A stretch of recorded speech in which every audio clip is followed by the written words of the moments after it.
تعلیم دے دیں، علم نبوت سے آراستہ کر دیں۔ یہ وہ دولت لازوال دولت ہے، ساری دولتیں یہیں رہ جائیں گی، دنیا سے جاتے ہوئے ساتھ کوئی چیز نہیں جائے گی۔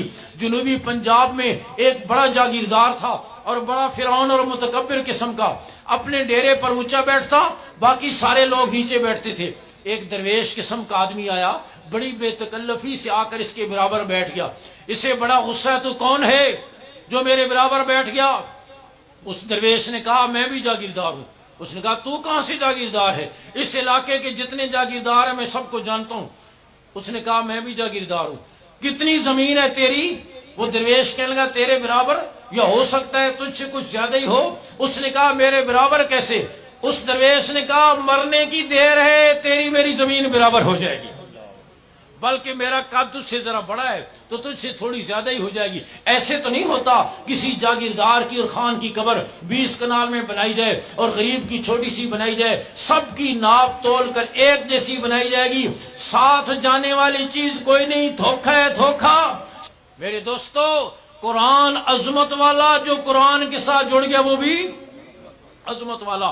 عام کپڑا ہوتا ہے، کپڑے کی دکان پر تھان کے ساتھ، پاک نہ پاک، وضو بے وضو، ہر ایک اس کو ہاتھ لگاتا ہے، لیکن 1 میٹر کپڑا کٹ کر قرآن مجید کا غلاف بن گیا۔ اب جو عزت قرآن کی، وہ عزت اس کپڑے کی۔ عام گتا ہوتا ہے، کوئی پنکھا جھلتا ہے، کوئی برتن ڈھانپتا ہے، لیکن وہ گتا قرآن مجید کی جلد بن گیا۔ اب جو عزت قرآن کی، وہ عزت اس گتے کی۔ معمولی لکڑیاں گھر میں پڑی تھیں، آپ نے جوڑ جاڑ کر قرآن مجید رکھنے کے لیے رحل یا تپائی بنا دی۔ آپ قیمتی سے قیمتی کرسی اور صوفے پر پاؤں رکھ کر کھڑا ہو سکتے ہیں، لیکن اس لکڑی پر پاؤں رکھنے کی کوئی ضرورت نہیں کر سکتا۔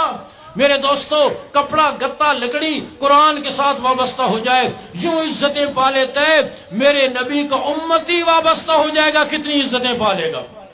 تو الحمدللہ یہ دینی مدارس قوم کی سب سے بڑی ضرورت کو پورا کر رہے ہیں۔ اس لیے بے شک پکی گلیاں ہماری ضرورت ہے، بجلی ہماری ضرورت ہے، کھیل کے گراؤنڈ ہماری ضرورت ہے، ڈسپنسری اسپتال ہماری ضرورت ہے، اس ضرورت سے کوئی انکار نہیں کر سکتا۔ لیکن میرے دوستو، بجلی کی روشنی نہ ہوئی، سورج چاند کی روشنی ہم سے کوئی نہیں چھین سکتا، پکی گلیاں نہ ہوئی، کچی میں گزارا ہو جائے گا، اعلیٰ مکان نہ ہوئے، لوگ خیموں جھونپڑوں فٹ پاتھوں پر بھی زندگی کے دن پورے کر کے چلے جاتے ہیں، لیکن بتاؤ رب کو راضی کیے بغیر کوئی قبر میں چلا گیا، اس کا کیا بنے گا؟ اس لیے ہماری اولادوں کی، ہمارے خاندانوں کی، ہمارے شہروں کی، ہمارے تاجروں کی، تمام طبقات کی، امت مسلمہ کے ہر طبقے کی، بلکہ انسانیت کے ہر طبقے کی پہلی اور بنیادی ضرورت اللہ کے دین کے ساتھ وابستگی ہے۔